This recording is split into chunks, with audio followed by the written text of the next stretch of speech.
3. Fetch for 3. 2.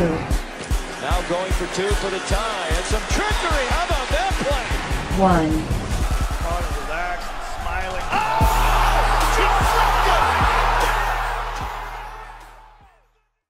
Hello and welcome to this week's edition of Three3. As always, I'm your host, Connor Roundtree. You can follow me on Twitter at SportsWithTree.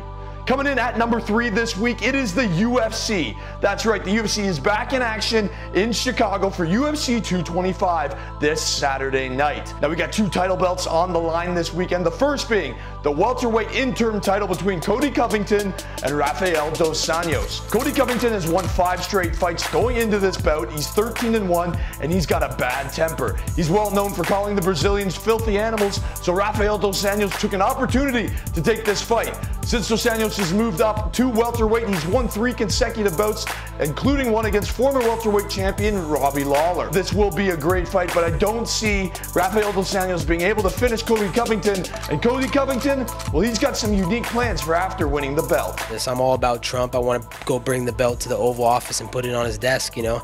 This is how ironic that today is the celebration of D-Day, you know, the day we invaded the shores of Normandy and took out the Nazis. So, you know, just like they did, I'm going to take the fight to this filthy animal, and there's no surrender. And for the main event, we're moving up to middleweight, baby, for the middleweight world championship. It's Robert Whittaker versus Yoel Romero. That's right, it's a rematch, but I got to take Robert Whittaker here. He's on an 8-fight win streak. Last time he lost was actually to Stephen Wonderboy Thompson when he fought at welterweight. And on the other hand, you got Yoel Romero. He is a truck. If he hits you, you're asleep. He's won 9 out of his last 10 fights. He's 13-2 as a professional mixed martial artist, but I don't see his cardio lasting late into the rounds in this fight, and that's why I'm taking Whittaker for a late knockout. 2. Number 2, we got the Canadian Grand Prix, baby. And as far as the F1 circuit is concerned, there is only one king in the north. I will stand behind Jon Snow. The king in the north! The king in the north!